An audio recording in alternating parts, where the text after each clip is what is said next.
ముల్లుగుచ్చ సంత లేకుండా సర్వవ్యాపకమైనటువంటి అచల పరిపూర్ణ పరబ్రహ్మకు మనస వాచ కర్మన త్రికరణ శుద్ధిగా నమస్కారం చేస్తున్నా.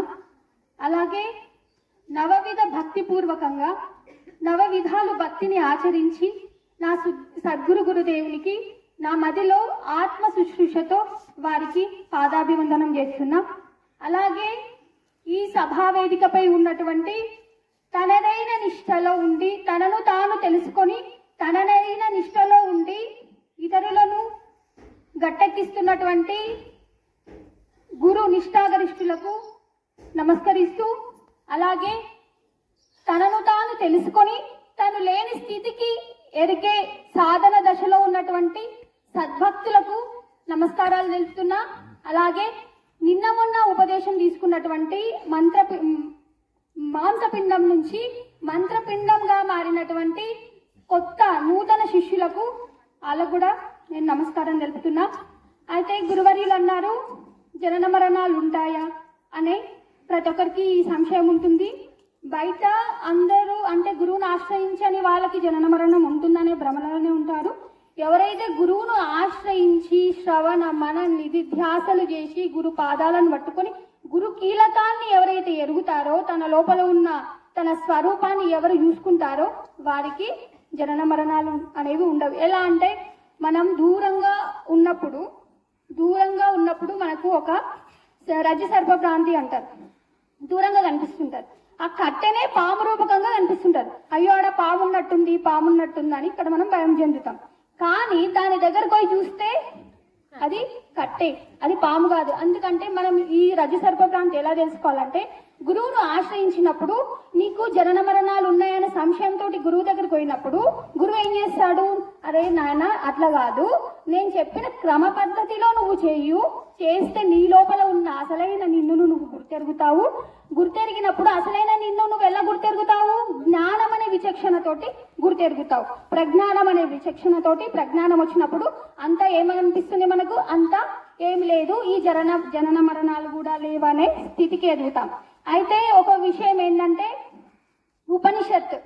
ఉపనిషత్తు గురించి ఒక 2 మాటలు మాట్లాడతా.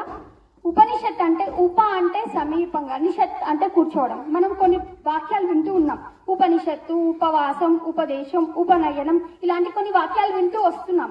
అయితే దీనికి అర్థం ఏంటంటే ఉప అంటే సమీపంగా, నిషత్ అంటే కూర్చోవడం. ఉప అంటే ఎవరికి సమీపంగా, ఎందుకు కూర్చోవాలి?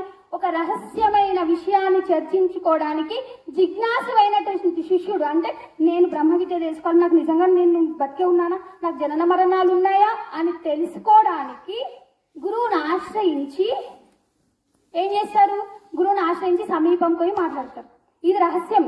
ఇప్పుడు మనం వీళ్ళకే అర్థమవుతుంది, గురు భక్తులకే ఈ బ్రహ్మ విద్య అర్థమవుతుంది, అన్నిలకు అర్థం కాదు. ఇది రహస్యం ఎందుకైంది, మనం మాట్లాడుకుంటున్నాం దేని గురించి, ఈ జనన మరణాలు ఉన్నాయా, అసలు నేను మాట్లాడుతుంటేంది, నా శరీరం ఏంటి, ఆత్మానాత్మ విచక్షణ, ఇవన్నీ ఏంటి తెలుసుకోవాలంటే గురువుకి సమీపంగా వెళ్ళాలి. గురువు దగ్గరికి వెళ్తే తప్ప మనకి అది బోధపడదు. ఇక్కడ అంటే మనం అది కట్టెనా పామా తెలుసుకోవాలంటే మనం దాని దగ్గరికి వెళ్ళి ప్రజ్ఞానం అనే విచక్షణతోటి అది కట్టే పాము కాదు, నేను దాని దగ్గరికి వెళ్ళలేను కాబట్టి అది నాకు పాములాగా కనిపిస్తుంది, దగ్గరికి వెళ్ళి చూస్తే జ్ఞానంతో చూస్తే అది కట్టలాగానే కనిపిస్తుంది. అంటే ఈ చూసేదంతా ఈ చరాచరం అంతా ఎవరైతే సాధకుడు శ్రవణమన నిధిధ్యాస చేసి తన నిజస్వరూపాన్ని తను ఎరిగినప్పుడు తనకి జనన మరణాలు అనేవి ఉండవు.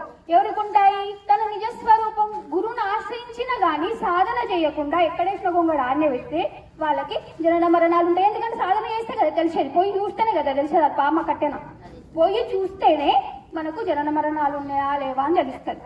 అయితే ఈ జనన మరణాలను తప్పించడానికి మనం గురువుని ఆశ్రయించాలంటే నవవిధ భక్తి మార్గాలు ఉన్నాయి.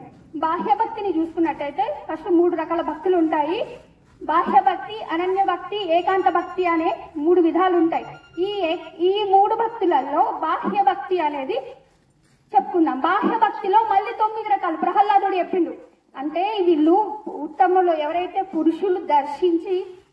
ఋషులు దర్శించి మనకు గ్రంథ రూపకంగా తయారు చేసి మనకి ఇచ్చిరు. ఇప్పుడు మనం భద్రాద్రి రామశతకమైన మన ఎవరు శేషమాంబ మాత రాసినవి శ్రీవరామ దీక్షితులు రాసిన వారు దర్శించి రచించినాయే కదా, దర్శించి రచించినవి మనం వాటిని ఆదర్శంగా తీసుకొని దాని సూటిగా ఆ మార్గంలో మనం ప్రయాణిస్తున్నాం. అలాగే ఇక్కడ కూడా ఈ ప్రహ్లాదుడు నవవిధ భక్తులను చూపించాడు. ఫస్ట్ ఏంటిది? శ్రవణం చేయాలి, మననం చేయాలి, తర్వాత కీర్తనం, పాదసేవనం, అర్చనం, వందనం, దాస్యం, సఖ్యం, ఆత్మ నివేదనం. ఇలాంటి 9 భక్తులు భక్తిని ఎవరు ఆచరిస్తారో లాస్ట్ కి తను భ్రాంతి రహితం అవుతా. అంటే నాకు జన్మలున్నాయి, నేను జన్మిస్తున్నా అనే భ్రాంతి తొలగిపోయి జనన చక్రంలో అంటే ఆ థాటే రాదు, ఆ ఆలోచననే రాదు. ఎందుకంటే జ్ఞానం ఉద్భవించింది కదా. జ్ఞానం వచ్చినప్పుడు ఆ నిజమేంది, అజ్ఞానం ఏంది, జ్ఞానం ఏంది విచక్షణ అవుతుంది, చీకటి ఏంది వెలుతురేంది అర్థమవుతుంది, సుఖ దుఃఖాలు అర్థమవుతాయి, కష్ట నష్టాలు అర్థమవుతాయి. అంటే ద్వంద్వాలకు అతీతంగా మనం ఎదిగినప్పుడు మనకు జనన మరణాలు అనేవి ఉండే. ఒక్కటి